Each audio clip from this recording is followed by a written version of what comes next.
Oh la la la la la la la la la. Bam bam. Oh la la la la la la la la la. Bam bam. Oh la la la la la la la la. Bam bam. Oh la la la la la la la la la. Big it up. Oh la la la la la la la la. Big it up. Oh la la la la la la la la la. Bam bam. Bir bam bam bir bam bir de. Bir bam bam. Bir bam bir de. Bir bam bam bir bam bam bir bam bir de. Bir bam bam. Bir bam bir bam bam bam bam bam. Bir bam bir de.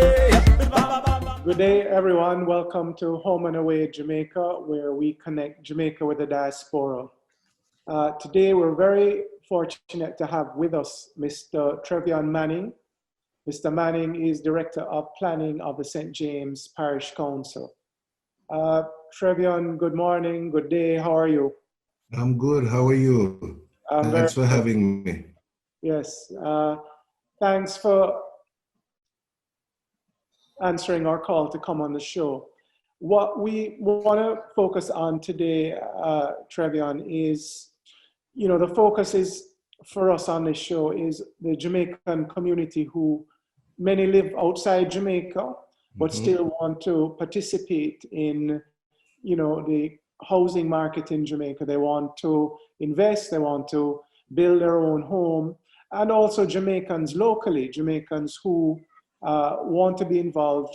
They buy that piece of land, they wanted to build, or there's an existing house and they want to extend.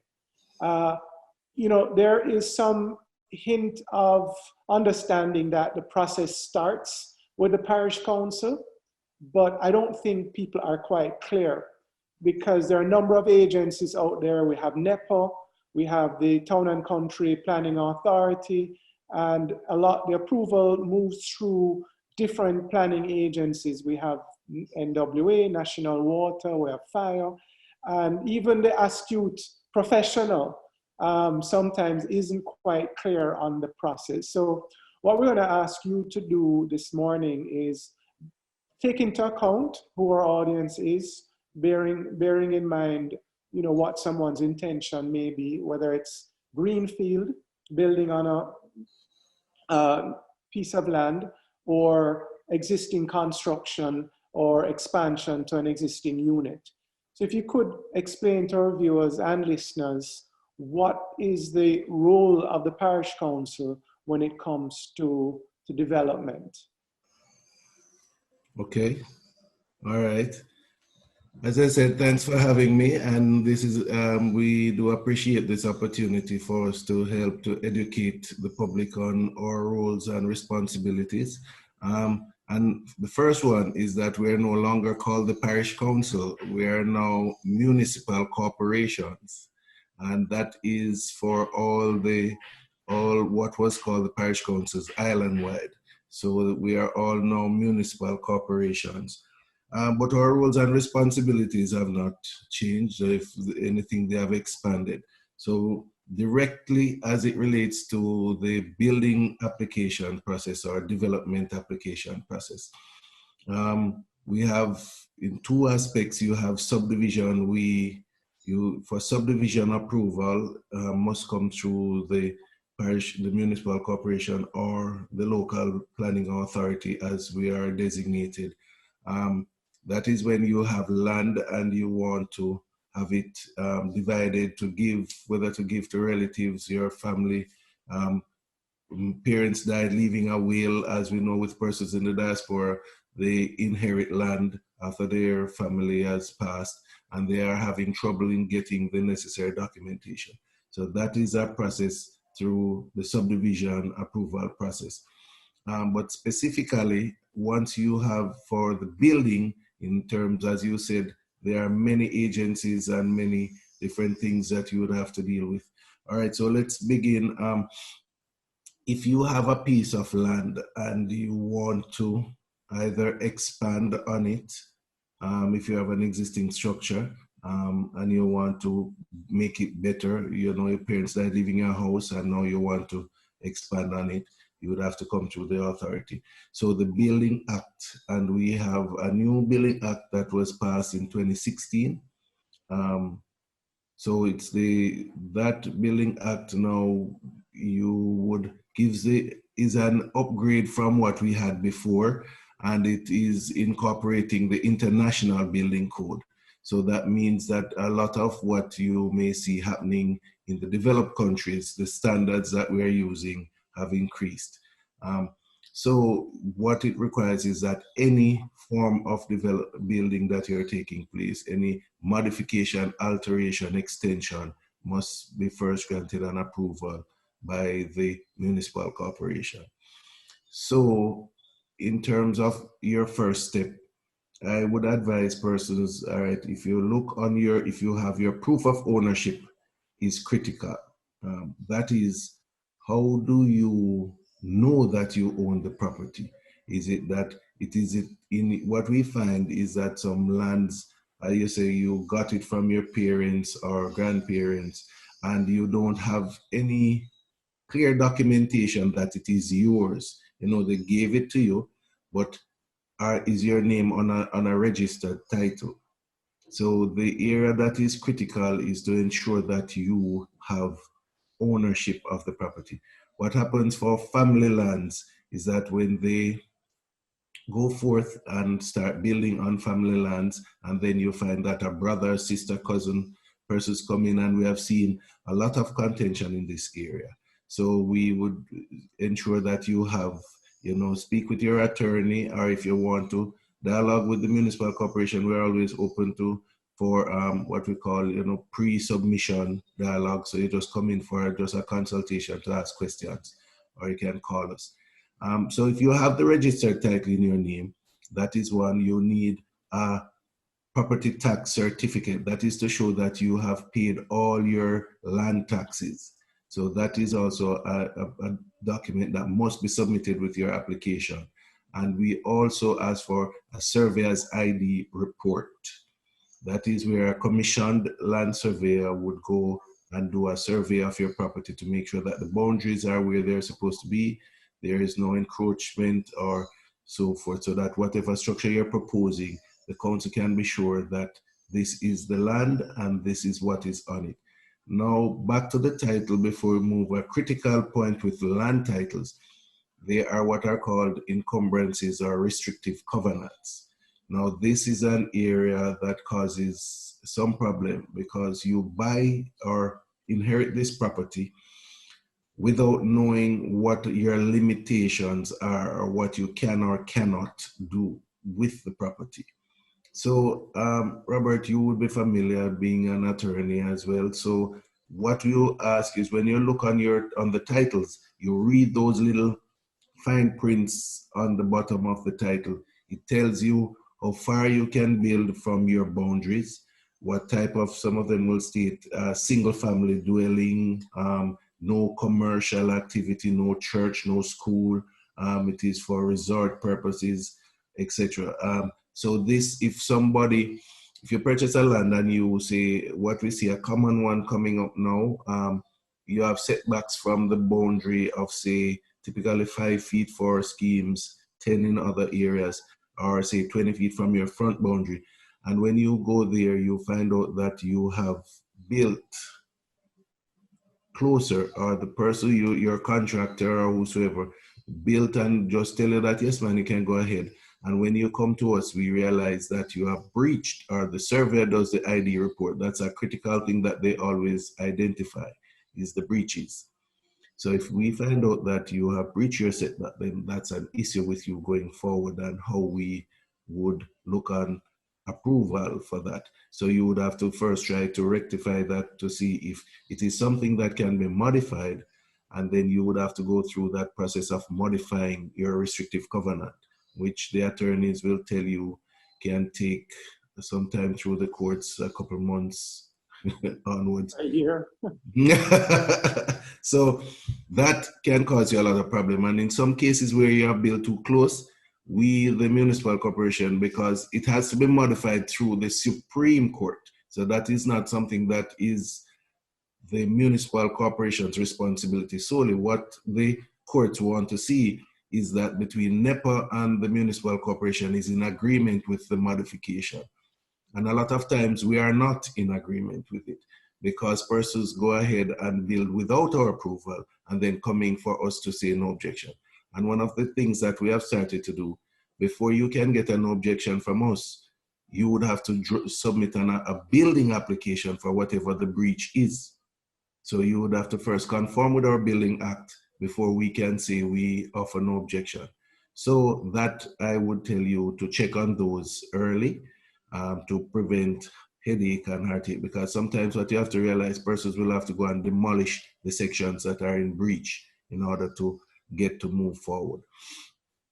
Other typical one is where you want to do a multifamily development, and in St. James, in the more urban areas like St. James and Kingston, we find a lot of persons now converting single family residential homes based on the demand as, you know, urban population increase, demand for housing increase, and foreigners do want to buy.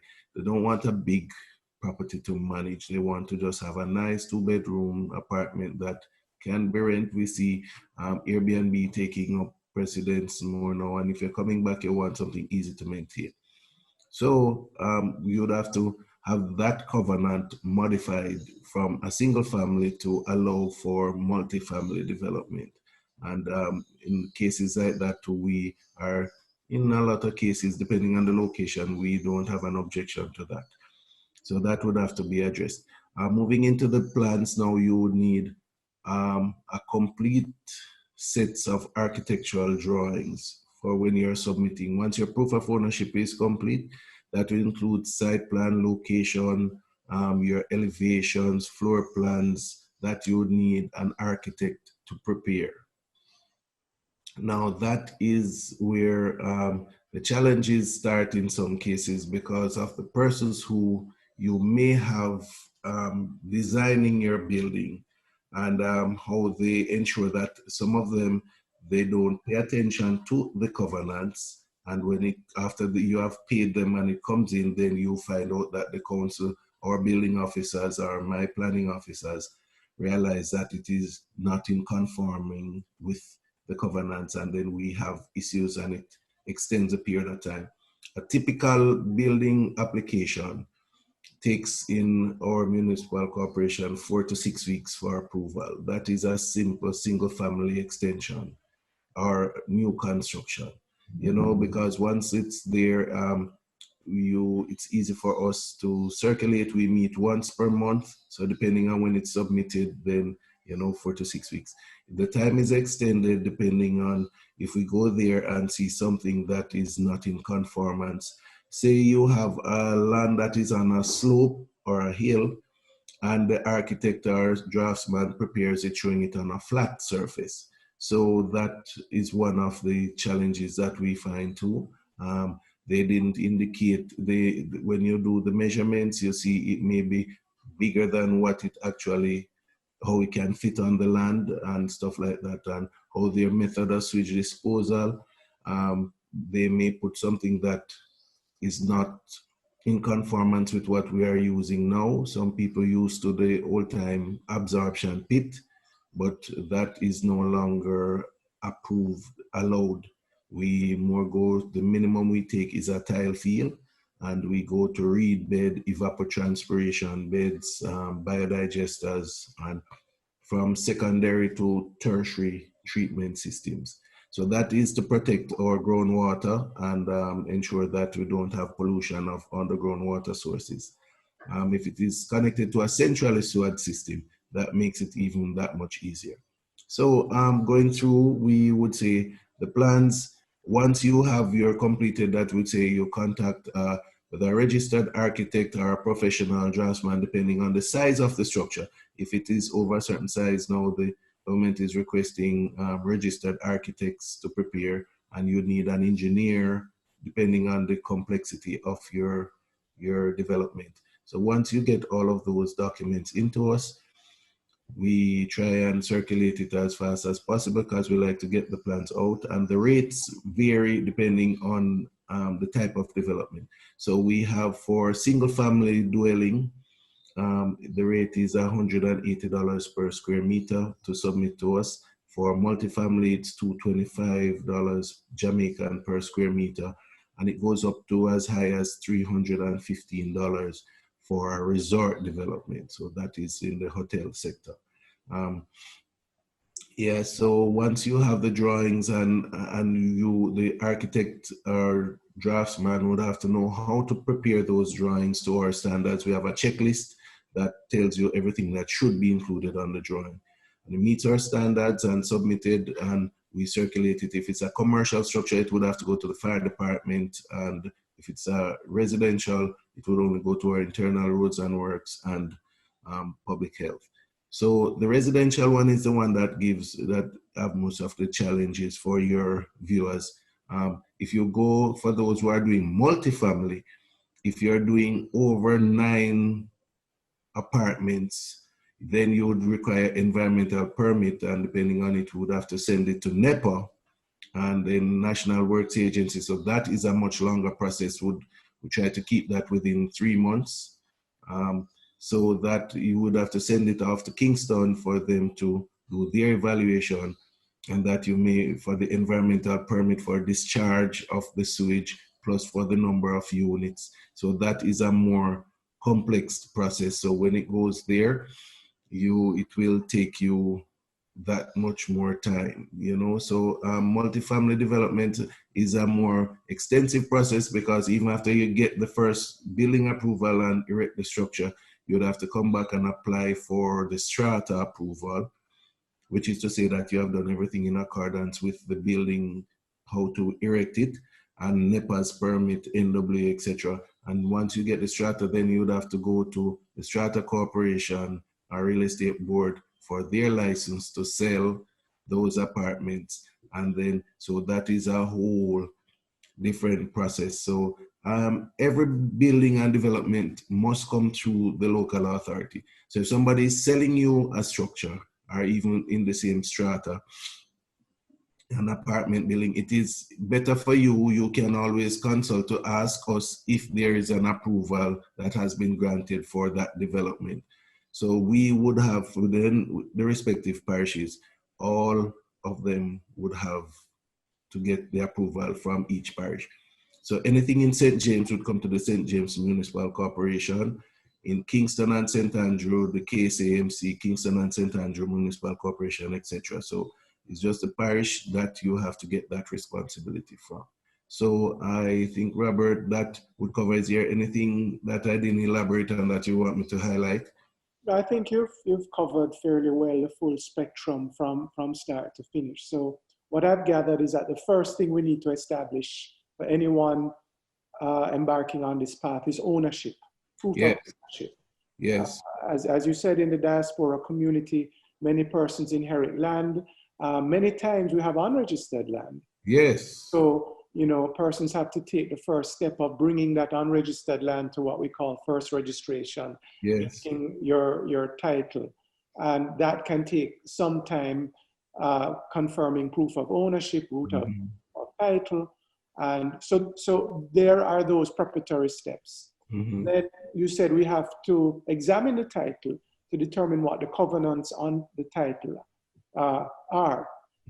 We may have agricultural land, which I see in many instances, persons have land that's zoned as agricultural and want to build. So certain steps have to be taken to modify the use of that land before we even get to the parish council. And in agricultural lands, if we have like farmstead development. So if you just want to, you have, depending on the location that you would be granted to put. So say you have your agricultural land, but you want to live and farm the land.